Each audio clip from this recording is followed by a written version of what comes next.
దేవుని పరిశుద్ధ నామమునికి మహిమ కలుగునుగాక. కూడి వచ్చిన సేవకులందరికీ కూడా వందనాలు తెలియపరచుకుంటున్నాను. మరి నాకు ఇట్టి అవకాశం ఇచ్చిన కొల్లేరు యూపీఎఫ్ ప్రెసిడెంట్ గారైన బాబురావు గారికి, సెక్రటరీ దీవెన్ రాజు గారికి, నా తండ్రి సమానులైన అనుకున్న దైవజనులకి, కూడి వచ్చిన మీకు అందరికీ కూడా వందనాలు తెలియపరచుకుంటున్నాను. ఈ కొల్లేరు యూపీఎఫ్ స్టార్ట్ చేస్తున్నప్పుడు నేను 5వ తరగతి చదువుతున్నాను, 5th క్లాస్ చదువుతున్నాను.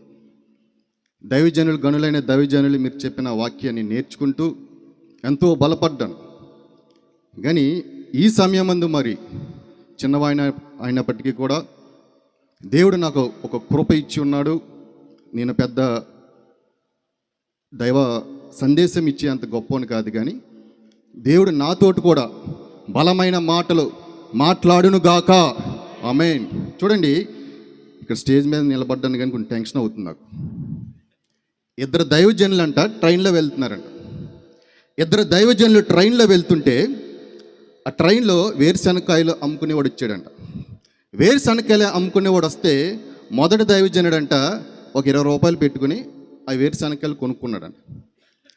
ఆ రెండో దైవజనుడు అంటున్నాడంట మొదటి దైవజనుడితోటి, బ్రదర్, నీ పొరుగు వారిని నువ్వు ప్రేమించు అంటున్నాడంట. ఈ మొదటి దైవజనుడు అంటున్నాడంట, నీ పొరుగు అనేది ఏది కూడా ఆశించద్దు అంటున్నాడంట. అంత గొప్ప దైవజనులు ఉన్నారు, వాళ్ళ ముందు నేను ఏం చెప్పగలుగుతాను వాక్యం. అయినప్పటికీ దేవుని కృప, దేవుడే నన్ను నడిపించును గాక. వాక్యం చూసుకుందాం. ఎపిసిల్ రాసిన పత్రిక 2వ అధ్యాయము 19వ వచనం. జ్ఞానముకు మించిన క్రీస్తు ప్రేమను తెలుసుకున్నట్టుకును తగిన శక్తి గలవారు కావాలని ప్రార్థించుచున్నాను. చూడండి, ఒక సభలో మీటింగ్ జరుగుతుండగా ఒక సభ అధ్యక్షుడు ఇద్దరికి బైబిల్ రీడింగ్ ఇచ్చారంట. ఇద్దరు యవన దైవజనుడికి, అందరూ వాక్యం వినండి, ఇద్దరు యవన దైవజనుడికి బైబిల్ రీడింగ్ ఇస్తే ఇద్దరికి కూడా ఒకే రిఫరెన్స్ ఇచ్చారంట. ఆ రిఫరెన్స్ దావీదు 23వ కీర్తన. ఆ మొదటి దైవజనుడు వచ్చి స్టేజ్ మీదకి వచ్చి 23వ కీర్తన చదివి కిందికి వెళుతున్నప్పుడంట ఆ సభలో ఉన్న వాళ్ళందరూ కూడా చప్పట్లు కొట్టారంట. తర్వాత రెండవ దైవజనుడు కూడా వచ్చి అదే 23వ దావీదు కీర్తన చదివి కిందకి వెళుతున్నప్పుడంట ఆ సభలో ఉన్న వాళ్ళందరూ కూడానంట దుఃఖంతో, బాధతోటి ములుగుతూ ఉన్నారంట. తర్వాత సభాధ్యక్షుడిని చెప్పిన మాట ఏంటంటే గనక, మొదటివాడు ఆ కీర్తన తెలుసు, అందుకని ఆ కీర్తనని సరళంగా చదువుతున్నప్పుడు అది మనకు అందరికీ కూడా హృదయానికి హత్తుకున్నది, అందుకని మనం దేవుని స్తుతించాం.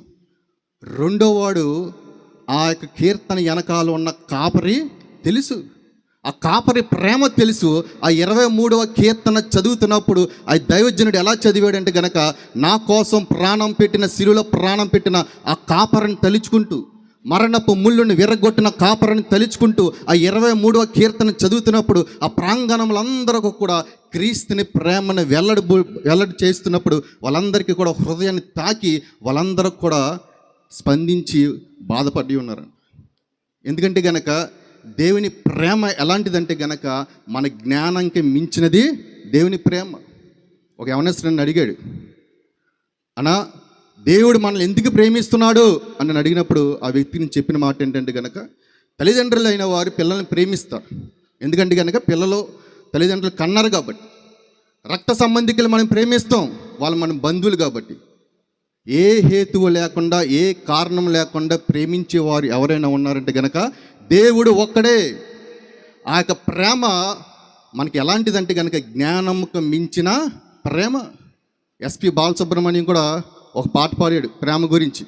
ప్రేమే జగతికి మూలం, ప్రేమే దైవ స్వరూపము, ప్రేమే నిత్య జీవము, ఆ ప్రేమే మోక్ష మార్గం. నేను అంత గాయకుని కాదు, అందుకని ఆ పదాలు చెప్తున్నాను. నేను బైబిల్ గ్రంథం నుంచి చదువుతున్నప్పుడు ఒక ధర్మశాస్త్రపు ఉపదేశకుడు యేసుక్రీస్తు వారి దగ్గరికి వచ్చి అడిగిన మాట ఏంటంటే గనక, అయ్యా, ఆజ్ఞల్లో ముఖ్యమైన ప్రథమమైన ఆజ్ఞ ఏది అని అడిగినప్పుడు యేసుక్రీస్తు చెప్పిన మాట ఏంటి? నీ పూర్ణ హృదయంతో, నీ పూర్ణ మనసుతో, నీ పూర్ణ వివేకంతో దేవుడని యెహోవాని నువ్వు ప్రేమించాలి.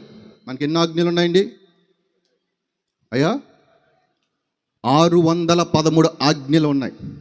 There are 613 commandments are there in the Bible. 613 ఆజ్ఞలు ఉన్నాయి. మొదటి 10 మోరల్ అనగా ధర్మశాస్త్రపు ఆజ్ఞలు. మిగతా 511 ఆజ్ఞలు ఏంటంటే కనుక సివిల్ లాస్. 613 ఆజ్ఞల్లో మొదటిది 10 ఆజ్ఞలు. అవి మనం ఖచ్చితంగా మనం దాన్ని అనుసరించాలి. మిగతా ఈ సివిల్ లాస్ పౌర చట్టాలు. అవి దాంట్లో ఏమంటాయి? చేప పులుసు లేని చేపను మనము తినకూడదు. 2 డెక్కలు గల జంతువుని మనము తినాలి. నెమ్మరవైన జంతువుని మనము తినకూడదు. దాన్ని అనుసరించవచ్చు, అనుసరించకపోవచ్చు, కానీ మొదటి 10 ఆజ్ఞలు మాత్రం మనము అనుసరించాలి. కానీ యేసుక్రీస్తు వారు చెప్పిన మాట ఏంటంటే గనక, నీ దేవుడని యెహోవాను పూర్ణ మనసుతో పూర్ణ వివేకంతో నువ్వు ప్రేమించాలన్నప్పుడు నాకు ఒక సందేహం కలిగింది. మరి ఇన్ని 613 ఆజ్ఞలు ఉన్నప్పుడు దేవుడు మొదటి ఆజ్ఞ, ప్రథమైన ఆజ్ఞ నన్ను ప్రేమించాలని దేవుడు చెప్పినప్పుడు, మరి దొంగతనం చేయొచ్చా? మరి వ్యభిచారం చేయొచ్చా? నీ పొరుగు అనేది ఆశించచ్చా? అంటే దేవుని ప్రేమిస్తూ అవి చేయొచ్చా అని నాలో ఒక సందిగ్ధం నాకు కలుగుతున్నది. కలిగినది ఏది కూడా దేవుడు లేకుండా కలగలేదు. కలిగినది అంతా కూడా దేవుని వల్లే కలిగినది. అలాంటిది దేవుడు ఈ ఆజ్ఞ ఇచ్చి ఉన్నాడు. ఈ ఆజ్ఞ వెనకాల ఏదో దేవునికి ప్రేమ ఉన్నది అనే జ్ఞానంకి మించినది అయి ఉన్నది నాకు ఆజ్ఞ. దేవుని ప్రార్థన చేస్తున్నా నాకు శక్తి సరిపోవటం లేదు. అందుకని మనం తీసుకున్న వచనంలో కూడా తగిన శక్తి గలవారు కావాలని మనము ప్రార్థన చేస్తున్నాము. నాకు శక్తి సరిపోవటం లేదు. ఆజ్ఞ ఏంటి? దేవుడికి ఉద్దేశం ఏంటి? దాని ఆంతర్యం ఏంటి? దేవుని సన్నిధిలో శక్తి కోసం నువ్వు ప్రార్థన చేస్తుంటే దేవుడు నాతో మాట్లాడిన మాట ఏంటి తెలుసా? నువ్వు నిజంగా నన్ను ప్రేమిస్తే గనక వ్యభిచారం నువ్వు చెయ్యు. నువ్వు నిజంగా నన్ను ప్రేమించినట్లయితే గనక పాపము నువ్వు చేయవు. నువ్వు నిజంగా నన్ను ప్రేమించినట్లయితే గనక దొంగతనం నువ్వు చేయవు. దేవుడిని ఒక్క ఆజ్ఞలోనే ఆయన అనంత జ్ఞాని అయిన యోబు కూడా అంటాడు కదా, దేవుడు అలాంటి వాడంట, అధిక బల సంపన్నుడు, మహా వివేకి. ఒక్క ఆజ్ఞలోనే అన్ని ఆజ్ఞలు కూడా ఇమిడ్చి ఉన్నాయి. అందుకని మనం వాక్యాన్ని ఇతరులకు చెప్పినప్పుడు కానీ, సంఘానికి చెప్పినప్పుడు కానీ, మనం సరళంగా దాన్ని వివరించి సంఘానికి మనం బోధించే వారికి మనం ఉండాలి. ఒక తల్లికి బిడ్డ ఉన్నప్పుడు, ఆ చిన్నపిల్లగా ఉన్నప్పుడు ఆ బిడ్డకి మాంసం పెట్టాలని చెప్పి తల్లి అనుకుంటుంది, కానీ ఆ మాంసం పెట్టలేదు. ఎందుకంటే కనుక ఆ బిడ్డకి పళ్ళు అప్పటికి రాల. అందుకని తల్లి ఏం చేస్తుందంటే కనుక ఆ మాంసాన్ని బాగా నవిలి మెత్తగా అయిన తర్వాత మాంసము తల్లి బిడ్డకే పెడుతుంది. అలాగే సంఘంలో సేవకులైన మనము కూడా, సంఘంలో విశ్వాసులు కూడా మనకి ఎలాంటి వారంటే కనుక బిడ్డలైన వారే. దేవుని వాక్యాన్ని మనం అర్థం చేసుకోవడానికి శక్తి పొందుకుని ఆ వాక్యాన్ని మనం నెమ్మర వేసుకుంటూ దాన్ని గ్రహించి అర్ధరహితంగా అర్థమయ్యే రీతిగా మన సంఘానికి మనం ప్రకటించినప్పుడు ఆ శక్తి ద్వారా వాళ్ళు బలపరచబడతారు. దేవుని రాజ్యాన్ని కూడా వారు చేరతారు. 15వ శతాబ్దంలో పోప్ అని చెప్పి రోమా దేశంలో ఆయన ఒక మత పెద్దగా చలామణి అవుతున్నాడు. దాన్ని ఇంటెలిజెన్స్ పీరియడ్ అని కూడా అంటూ ఉంటారు. ఆ టైంలో పోపు ఇప్పుడు మన భారతదేశంలో ఎలాగ ప్రధానమంత్రిగా నరేంద్ర మోదీ ఎలాగున్నాడో, అప్పుడు ఆ 15వ శతాబ్దంలో కూడా పోపు కూడా అనేక రాచ మర్యాదలు, జడ్జ్ సెక్యూరిటీ, అనేక మర్యాదలు కలిగినవాడు. అయితే అతను ఆ యొక్క రోమా దేశంలో డబ్బులు తక్కువగా ఉండటం వల్ల అతను ఒక చట్టాన్ని తీసుకొచ్చాడు. ఆ చట్టం ఏంటి తెలుసా? ఈ రోమా దేశంలో ఎవరైనా సరే పాపంతో నింపబడిన వారు నా దగ్గరికి రండి, నేను మిమ్మల్ని క్షమించి మీకు పాప పరిహార పత్రాలు మీకు ఇస్తున్నాను. అప్పుడు మీరు పాపాలు క్షమించబడతాయి, మీరు పరలోక రాజ్యానికి మీరు వెళ్తారని చెప్పిన వాడు ఎవరంటే కనుక పోప్. డబ్బులు వస్తున్నాయి, ఖజానా సరిపోట్ల. రెండో స్ట్రాటజీ, రెండో వ్యూహం పన్నాడు. మీకు మాత్రమే కాదు, మీ పితరులు, మీ ముత్తాతలు చనిపోయినప్పటికీ కూడా వాళ్ళ గురించి కూడా నేను పాప పరిహార పత్రాలు ఇస్తాను. అప్పుడు నరకంలో ఉన్నవారు ఎక్కడికి వెళ్తారు? వాళ్ళు పరలోకానికి వెళ్తారని చెప్పి రెండో వ్యూహం కూడా పన్నాడు ఈ పోప్. ఈ మాటలు ఒక వ్యక్తికి రుచించల, ఒక వ్యక్తికి ఈ మాటలు వ్యతిరేకంగా ఉన్నాయి. ఎఫెసీ పత్రిక 2:1 ఉంటుంది కదా, మన పాపముల చేతను అపరాధముల చేతను చచ్చిన వారి ఉండగా దేవుడి క్రీస్తు చేత మనల్ని లేపి ఉన్నాడు. మార్టిన్ లూథరన్ అనే ఒక వ్యక్తి వచ్చాడు, ఆ పోపుకి అడ్డం తిరిగాడు. 95 థీసెస్ రాసి ఉన్నాడు, 5 డాక్ట్రిన్స్ కూడా చెప్పి ఉన్నాడు. లాటిన్ లాంగ్వేజ్, భారతదేశంలో మనకి హిందీ, తెలుగు ఎలాగా మనకి భాషలు ఎలాగో ఆ రోమా దేశంలో లాటిన్ అన్నది భాష. అక్కడ మార్టిన్ లూథరన్ 5 డాక్ట్రిన్స్ చెప్పాడు. సోలా క్రైస్ట్, సోలా అనగా క్రీస్తు ద్వారా మాత్రమే మన రక్షణ పొందుకుంటాం, క్రీస్తు ద్వారా మాత్రమే మన పరలోకానికి మనము వెళ్తాము. సోలా ఫెయిత్, మన విశ్వాసం ద్వారా మనం నీతిమంతులుగా మనం అవుతాము, విశ్వాసం ద్వారానే మన పాపలని మనం నీతిమంతులుగా అవుతాము. రెండో డాక్టరీని చెప్పాడు, సోలా గ్లోరీ, దేవుని కృపచేత మాత్రమే మనం రక్షించబడతాము. అది మన వల్ల కాదు, ఎవరు కూడా అతిశయించడానికి వీలు లేదు. సోలా స్క్రిప్చర్స్, లేఖనములు కూడా క్రీస్తుని గురించే చెప్తున్నాయి. ఐదవది సోలా గ్లోరీ, దేవుడు మాత్రమే మహిమపరచబడాలి. వీడంతా ఈ పోపు ఎంత అని చెప్పినప్పుడు అప్పటి నుంచే ప్రొటెస్ట్, నిరసనల చేసి ఉన్నాడు, సంస్కరణ చేసి ఉన్నాడు. అప్పటి నుంచి క్రిస్టియన్స్ అని ప్రొటెస్టెంట్, మనం ఎవరినైతే క్రీస్తుని ఆరాధిస్తున్నామో ఆ సంఘం ఎప్పటి నుంచి ఏర్పడిందంటే కనుక 15వ శతాబ్దం నుంచి. మరి దానికి శక్తి ఎవరిచ్చారండి? దేవుడే. ఆ మాటలు చెప్పడానికి ఎందుకు వెళ్ళాడంటే కనుక జ్ఞానముకి మించిన ప్రేమ వీరు తెలుసుకోలేకపోతున్నారు. వీళ్ళు నిలబడ్డాడు, వాళ్ళు ఎదురుగా నిలబడ్డాడు. చాలామంది కూడా ఈ మార్టిన్ లూథర్ అని చెప్పిన మాటలు చాలామంది గ్రహించి ఆ పోపు చెప్తున్న మాటలన్నీ ఇక్కడ పక్కన పెట్టి క్రీస్తుని అనుసరించడం మొదలుపెట్టారు. దాని ద్వారా కానీ ఇప్పుడు భారతదేశంలో అనేక లూథరన్ సంఘాలు కూడా ఏర్పరచబడ్డాయి. దాన్ని రిఫార్మేషన్, సంస్కరణ అని కూడా అంటూ ఉంటారు. దీనికి కారణము తగిన శక్తి కలిగిన వ్యక్తి ఎవరంటే కనుక మార్టిన్ లూథరన్. సేవకులైన మనం కూడా గ్రహించాలి, ఒక నిమిషంలోనే 100 మంది దేవుని తెలియని వారు చనిపోతున్నారు. ఒక నిమిషంలో అనేక మంది, వేల మంది చనిపోతున్నారు, కానీ దేవుని తెలియని వారు చనిపోతున్నారు. ఎథెన్స్ ప్రాంతంలోకి అపోస్తలుడైన పౌలు వెళ్ళినప్పుడు అక్కడ విగ్రహారాధన చేస్తున్నప్పుడు పరితాపంతో నిండిపోయి ఉన్నాడంట. మన కొల్లేరు గ్రామంలో కూడా చాలామంది కూడా దేవుని తెలియని వారు, దేవుని ఎరగని వారు చనిపోతున్నారు. మనం కూడా హాస్పిటల్కి వెళ్తే 2-3 సూసైడ్ చేసుకుని చనిపోయారు, యవనస్తుల బిడ్డలు. మనం కూడా పరితాపంతో మనం కూడా నింపబడాలి. మనం అమెరికాలో ఒక బ్యాంకులో ఒక అతను రాబరీ చేశాడు. రాబరీ చేసిన వ్యక్తి మెక్సికో దేశం వాడు. 100 కోట్లు రాబరీ చేసి మళ్ళీ మెక్సికో వెళ్ళిపోయాడు. మెక్సికోకి వెళ్ళిపోతే అక్కడ అమెరికా దేశంలో షరీఫ్, మన ఇక్కడ పోలీస్ అంటాము, అమెరికాలో షరీఫ్ అంటారు, కాప్ అంటూ ఉంటారు. ఆ కాపును పంపించాడు ఆ మెక్సికోకి. ఆ మెక్సికోకి పంపించినప్పుడు అమెరికా భాష వేరు, మెక్సికో దేశం భాష వేరు. జాగ్రత్తగా వినాలి. ఆ మెక్సికో దేశానికి వెళ్ళినప్పుడు ఆ పోలీసు ఆ యొక్క స్మగ్లర్ని పట్టుకున్నాడు. కానీ ఈ పోలీస్ స్మగ్లర్తో మాట్లాడటానికి ఆయన భాష రాదు, ఆ స్మగ్లర్ ఈ పోలీసుడితో మాట్లాడటానికి ఈయన భాష రాదు. చాలా జాగ్రత్తగా వినాలి, చాలా మెయిన్ పాయింట్ ఉంటుంది దీంట్లో. అయితే ఈ పోలీస్ ఏం చేశాడంటే కనుక ఆ మెక్సికోలో ఇంగ్లీషు, మెక్సికో భాష వచ్చిన వాడిని తర్జుమా చేసే ట్రాన్స్లేటర్ని పట్టుకుని ఆ ట్రాన్స్లేటర్ చెప్తున్నాడు, ఆ స్మగ్లర్కి చెప్పు, ఆ 100 కోట్లు ఇచ్చేస్తే నీ ప్రాణము నీకేమి అవ్వదు, నువ్వు 100 కోట్లు ఇవ్వకపోతే గనక నీకు ప్రాణానికి మొప్పు, నాకు షూట్ అండ్ సైట్ ఆర్డర్స్ కూడా గవర్నమెంట్ ఇచ్చిందని చెప్పమన్నప్పుడు ఈ మధ్య వ్యక్తి ఏం చేశాడంటే గనక ఆ మెక్సికన్ స్మగ్లర్కి చెప్పాడు, ఈ యొక్క అమెరికా నుంచి వచ్చి ఉన్నాడు ఇతను షరీఫ్ పోలీసు, నువ్వు ఏదైతే దొంగతనం చేసావో ఆ 100 కోట్లు నువ్వు ఇచ్చేస్తే నీ ప్రాణానికి ఏ మొప్పు కూడా ఉండదు, లేకపోతే గనక నీ ప్రాణం తీయడానికి కూడా వెనకాడంటున్నాడు అన్నప్పుడు అతను బాగానే ట్రాన్స్లేట్ చేశాడు. ఆ స్మగ్లర్ భయపడిపోయి చెప్పిన మాట ఏంటంటే పలానా చోట పలానా నూతులు కప్పెట్టాను, బ్యాగ్ ప్లాస్టిక్ కవర్లు వేసి దానిపైన రాళ్ళు వేసానని చెప్పాడు. ఆ మధ్య వ్యక్తి ఏం చేశాడు తెలుసా? ఊహించచ్చా మీరు? ఊహించండి.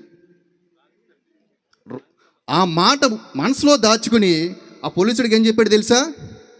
నేను చెప్పను, నీ చేతనే నువ్వు చేసుకో అన్నాడు. ఈ పోలీసుడు అని చంపేశాడు. ఇక్కడ మరలా దేశానికి వెళ్ళిపోయాడు. ఆ 100 కోట్లు ఎవరు తీసుకున్నారు? The translator. మనల్ని కూడా దేవుడు సువార్త చెప్పమని మనల్ని ఎంపిక చేసుకున్నాడు. సత్యాన్ని ప్రకటించమని దేవుడు మనల్ని ఎంపిక చేసుకున్నాడు. గత వారంలో కూడా నేను కూడా కీబోర్డ్ ప్లే చేస్తాను తమ్ముళ్ళగా. కొన్ని మీటింగ్లకి వెళుతుంటే the centre of the Christ, the message, ప్రతి మెసేజ్లో కూడా క్రీస్తుని మనం కేంద్రంగా చేసి చెప్పాలి. ఒక గెస్ట్ స్పీకర్ వస్తే ఆయన వాక్యము, పాపాత్మరాలు స్త్రీ వచ్చి యేసుక్రీస్తు యొక్క పాదాలను ముద్దాడి కన్నీటితోటి తల వెంట్రుకలతో తుడుస్తుంది అను సందేశం టాపిక్ తీసుకున్నారు. మొదట పావుగంట ఏం చెప్పారు తెలుసా? స్త్రీలకు మీ జుట్టు ఎలా ఉంటుంది? తోటకూర కట్టలాగా ఉంటాయి. పెళ్ళైన తర్వాత మీ జుట్టు ఎలా ఉంటుంది? కొత్తిమీర కట్టలా ఉంటుంది. ఆ జోకులతోటి నవ్వులతోటి గంటల్లో 20 నిమిషాలు వృధా చేసేసారు. క్రీస్తుని మిస్ చేసేస్తున్నాం. పాపం గురించే కానీ, తర్వాత పునరుద్ధానం గురించే కానీ సరైన డాక్ట్రిన్, సరైన సబ్జెక్ట్ చెప్పకపోతే గనక ఆ మధ్యలో ఉన్న ట్రాన్స్లేటరు రాంగ్ ఇన్ఫర్మేషన్ ఇచ్చాడు. అసలైనడు ఏమైపోయాడు? చనిపోయాడు. సువార్త కూడా మన సరైన రీతిగా మనం ప్రకటించకపోతే గనక సంఘ బిడ్డలను కానీ విన్నవారే కానీ మనం ఎక్కడ తీసుకెళ్తాం కనుక నరకానికి మనం తీసుకెళ్తాం. లోకం ఎలా ఉన్నదంటే గనక లోకమంట నరకానికి వెళ్ళటానికంట బహు వేగముగా పరిగెడుతున్నదంట. ఆ వేగంతో పోల్చుకుంటే హెలికాప్టర్ కానీ ఏరోప్లేన్లకు కానీ తాబేలు వలి స్పీడ్గా ఉన్నాయంట. నా మాటలు అర్థమవుతున్నాయా? లోకము నరకానికి వెళ్ళటానికంట బహు వేగముగా ఉన్నదంట.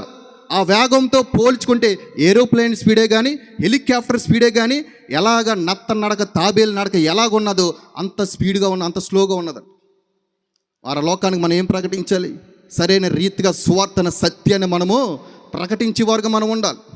యోహాను సువార్తలో కూడా యేసుక్రీస్తు వారి దగ్గరికి యెరూషలేములో పస్కా సమయంలో యెరూషలేము ప్రాంతంలో యేసుక్రీస్తు అనేక సూచక క్రియలు చేసినప్పుడు అక్కడ అందరూ కూడా సూచక క్రియలను బట్టి యేసుక్రీస్తుని విశ్వసించారంట. యేసుక్రీస్తు చెప్పిన మాట ఏంటి తెలుసా? నేను అందరి ఆంతర్యములు ఎరిగిన వాడిని. నేను ఎవరైతే సూచక్రియలను బట్టి విశ్వసించిన వారు నా వారితో పలంగా వారిని నేను చేర్చుకోలేదు. ఎవరిని చేర్చుకున్నాడు దేవుడు? ఆయనను చూచి ఆయన ద్వారా రక్షణ, ఆయన ద్వారా మెస్సయ 12 మంది శిష్యులతో కూడా యేసుక్రీస్తు అంటూ ఉంటాడు, మీరెందుకు వెళ్ళిపోలేదంటే నిత్య రాజ్యం గల మాటలు చెప్పగలిగే వాడువు నువ్వే.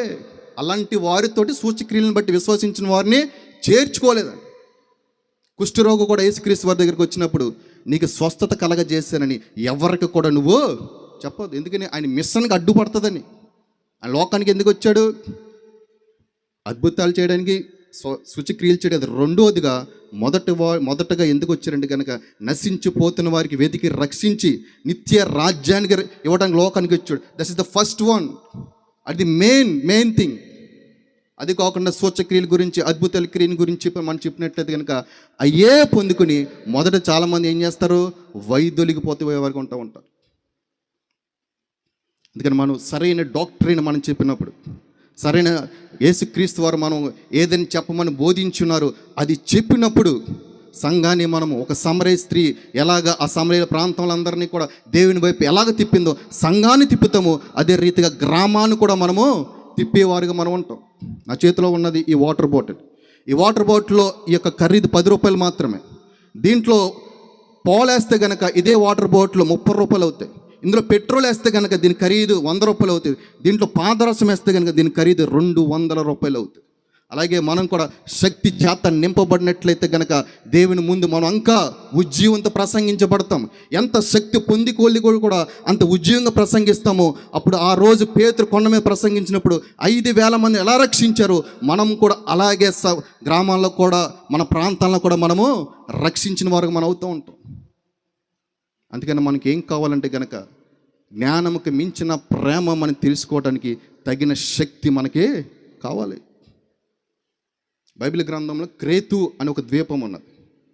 ఆ క్రేతు అనే ద్వీపంలో, ఆ క్రేతు ద్వీపంలో నివాసించే వారు ఎలాంటి వారంటే గనక వాళ్ళు ఎప్పుడు కూడా సోమరులంట, దృష్ట మృగం కలిగిన వారంట, అలాగే వాళ్ళు తిండిపోతులంట, సోమరులు. తీతు పత్రికలో ఉంటుంది ఈ మాట. అప్పుడు చెప్తున్నాడు పౌలు తీతుతోటి, నా కుమారుడా అక్కడికి వెళ్ళి నువ్వు సరైన డాక్టర్ని చెప్పు, హితబోధ తగ్గిన బోధ వారికి చెప్పుమో. వాళ్ళు ఎలాంటి వారు తెలుసా? దేవుని ఎరిగి ఉన్నారు, సత్క్రియలందు వాళ్ళు భ్రష్టులై ఉన్నారు, వాళ్ళ క్రియలు యందు దేవునికి దూరస్తులై ఉన్నారు. నా మాటలు జాగ్రత్తగా వినాలి. ఆ క్రేతు నివాసులు ఎలాంటి వారంటే దేవుని ఎరిగి ఉన్నారు కానీ వాళ్ళ క్రియల ద్వారా దేవునికి దూరమై ఉన్నారు. వాళ్ళ దగ్గరికి నువ్వు హితబోధ చెప్పడానికి నువ్వు వెళ్ళమని చెప్పినప్పుడు అక్కడికి వెళ్ళి హితబోధ చెప్పి ఉన్నాడు. మన కొల్లేరు ప్రాంతంలో ఉన్న వాళ్ళందరూ కూడా దేవుని విశ్వసించిన వారు ఉన్నారు. విశ్వసించినప్పటికీ కూడా హృదయాలు చాలా కఠినంగా ఉంటున్నాయి. సంఘాల్లో కూడా చాలా కఠినంగా ఉంటున్నారు. మారు మనసు పొందాను అని అనుకుంటున్నారు కానీ చాలా క్రియలు చూస్తుంటే చాలా దేవునికి దూరంగా ఉంటున్నారు. మనం కూడా వారి గురించి సరైన మనం ధవల సింహాసనం గురించి చెప్పాలి, మనం తీర్పు గురించి మనం చెప్పాలి, మనం రాకడ గురించి మనం చెప్పాలి. మనం చెప్తున్న సబ్జెక్టు వారికి కూడా భయం కలిగేలాగా కూడా మనం చెప్పాలి. ఒక అంబులెన్స్ డ్రైవరు ప్రాణాపాయంలో వ్యక్తిని తీసుకెళ్తున్నప్పుడు సరైన టైంకి హాస్పిటల్ తీసుకెళ్తే వాడికి ఏం కలుగుతుంది? ప్రాణం, చనిపోయిన ప్రాణం మరలా, అంటే కొట్టుమిట్లాడుతున్న ప్రాణం మరలా లెగిసి వస్తుంది. ఒక సేవకుడు ఎలాంటి వాడు తెలుసా? మనం చనిపోయిన వానికి ప్రాణం కాదు, చనిపోయిన వానికి కూడా మనం ఎక్కడ తీసుకెళ్తున్నాము? పరలోక రాజ్యానికి తీసుకెళ్తున్నాము. అంత గొప్పవాడు సేవకుడు. లోకంలో ఉన్న రాజుల కంటే, అధిపతుల కంటే, అధికారుల కంటే గొప్పవాడు ఎవరంటే గనక ఒక సేవకుడు. ఒక అంబులెన్స్ డ్రైవరే కొట్టుమిట్టలాడుతున్న కొట్టుమిట్టలాడుతున్న వాడికి ప్రాణం పోస్తే, మన ప్రాణం ఉన్నవాడికి రక్షణ మార్గం చూపించి యేసుక్రీస్తు మాటలు చెప్పి నిత్య నరకానికి తీసుకెళ్లకుండా నిత్య రాజ్యానికి తీసుకెళ్తున్నాము. అంత శక్తి దేవుడు నీకు నాకు ఇచ్చి ఉన్నాడు. అది సేవకుడి యొక్క స్థాయి. మన ఎప్పుడు తీసుకెళ్తామంటే కనుక సరైన సబ్జెక్ట్, సరైన డాక్టర్ని యేసుక్రీస్తు వారి గురించి మనం చెప్పినప్పుడు, ఆ శక్తి గురించి చెప్పినప్పుడు వాళ్ళందరూ కూడా దేవుని వైపు వారు చూచేవారుగా ఉంటారు. అపోస్తలుడైన పౌలు కూడా ఎథెన్స్ ప్రాంతానికి వెళుతున్నప్పుడు అంటే వాళ్ళందరూ కూడా ఏదో ఒక కొత్త విషయం మాట్లాడుకుంటూ, కొత్త విషయం నేర్చుకుంటూ కాలక్షేపం చేస్తూనే ఉన్నారంట. వాళ్ళందరూ కూడా గ్రామాల్లో కూడా చాలామంది కూడా ఏదో కొత్త విషయం, మన ఏదో షాప్కి వెళ్తే ఆడిపోయి ఈయన ఎంపిక చేసుకున్నావురా, ఒక సంక్షేమ పథకాలు కూడా ఇవ్వట్లేదు, ఆడనుకుంటే ఈడ తలకే నొప్పుకు తయారాడు అనుకుంటున్నాడు. రకరకాలుగా కొత్త విషయాలు నేర్చుకుంటున్నారు, కొత్త విషయాలు మాట్లాడుకుంటూ టైం పాస్ చేస్తున్నారు. అప్పుడు కూడా పౌలు వాళ్ళని చూసి పరితాపం వాళ్ళు పట్టలేకపోయాడు.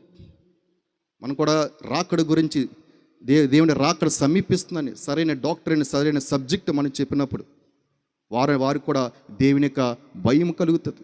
ఒక కాలం వచ్చుచున్నది, దేవుని స్వరం విన్నప్పుడు సమాధులైన మృతులైన వారు లేచి వాళ్ళు మంచి క్రియలు చేసినట్లయితే గనక జీవ పునరుద్ధానములు పొందుకుంటారు. కీడు చేసినట్లయితే గనక తీర్పు పునరుద్ధానములు పొందుకుంటారు. ఇలాంటి మాటలు మనం చెప్పాలి. అంత్య దినంలో మనం ఉన్నాం. పౌలు కూడా ఇదే రీతిగా బోధించి ఉన్నాడు. అందుకని మనం దేవుని యొక్క జ్ఞానముకు మించిన దాని ప్రేమ.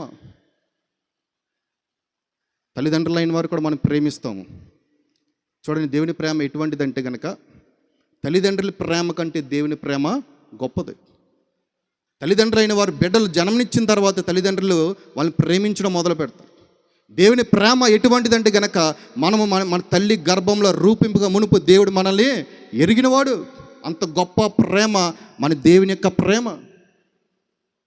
జ్ఞానముకు మించిన ప్రేమ దేవుని యొక్క ప్రేమ.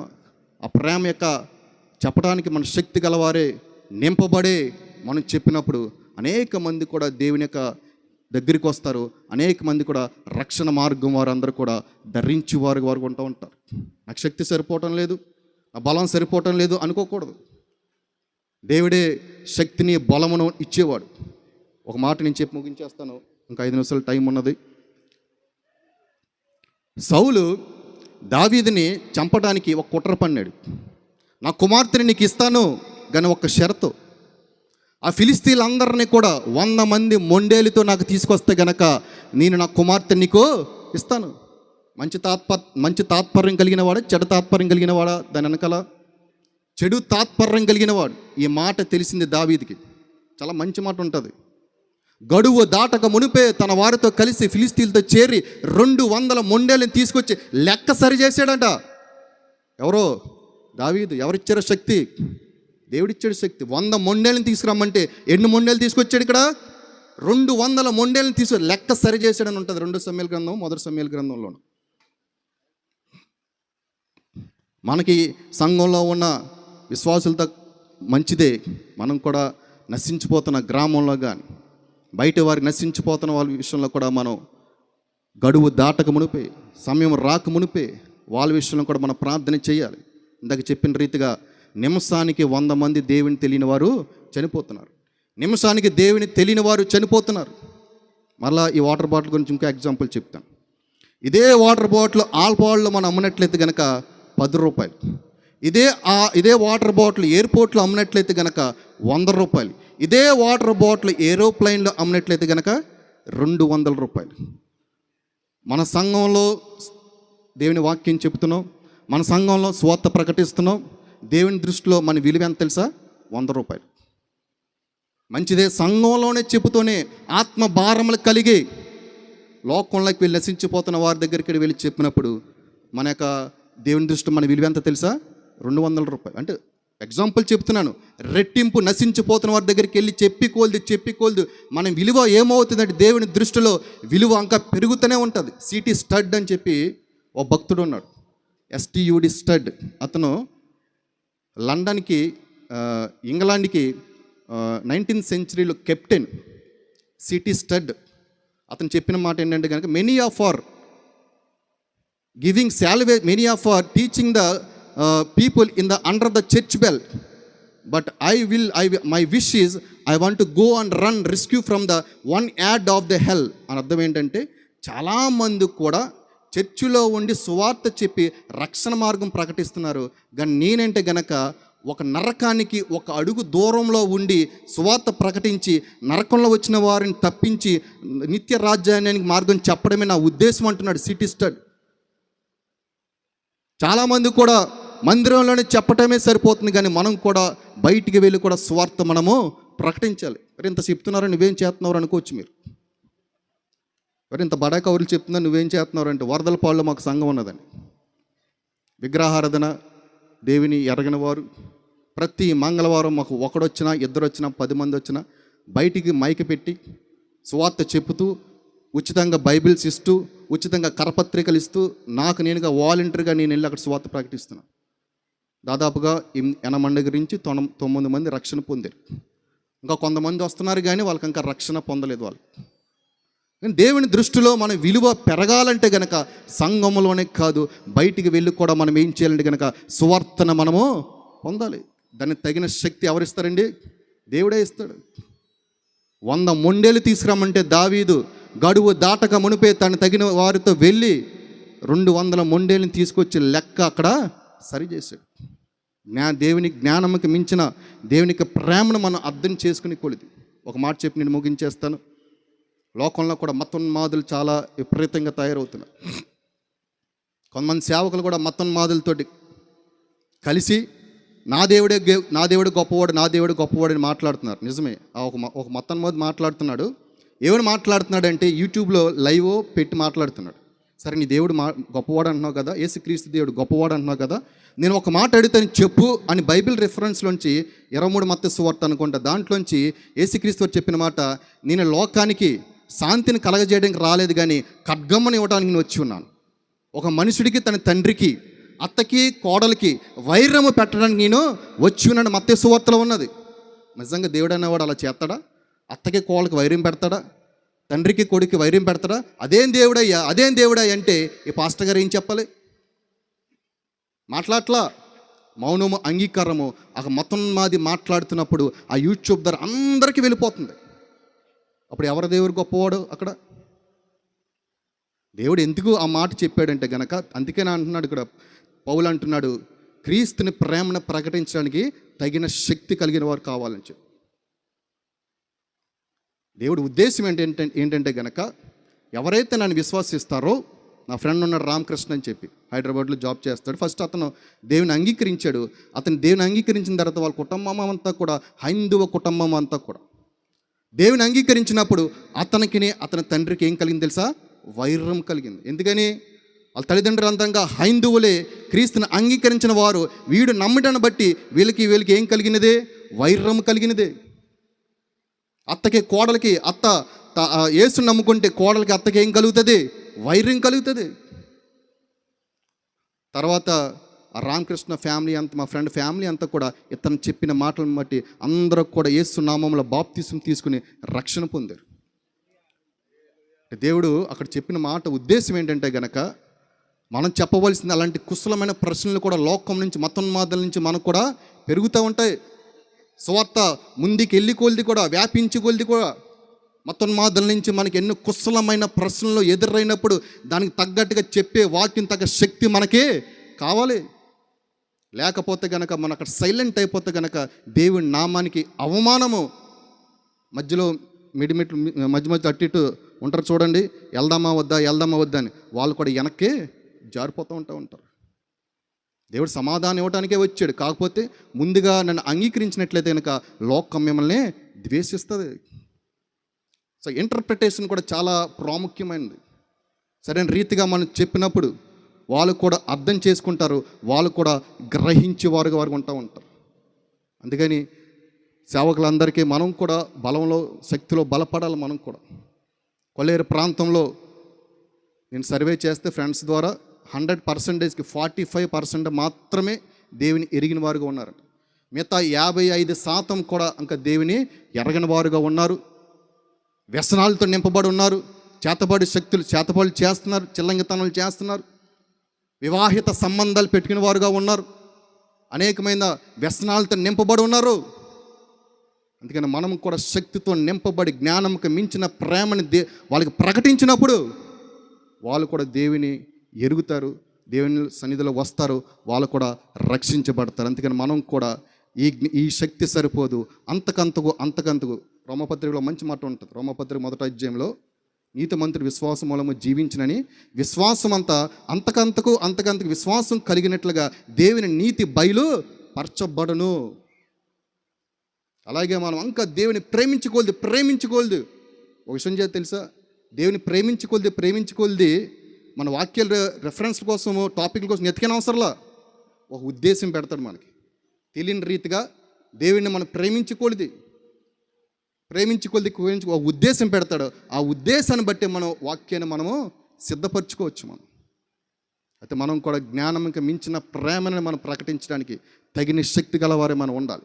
అంతకంతకు శక్తి గలవారు మనం ఉండి మన స్వార్థ ప్రకటించి ఈ కొల్లేరులో నశించిపోతున్న ప్రతి ఒక్కరిని కూడా దేవుని మార్గంలోకి, రక్షణ మార్గంలోకి మనం అందరం తీసుకువచ్చును గాక. ఆమె మీకు అందరికీ వందనాలు.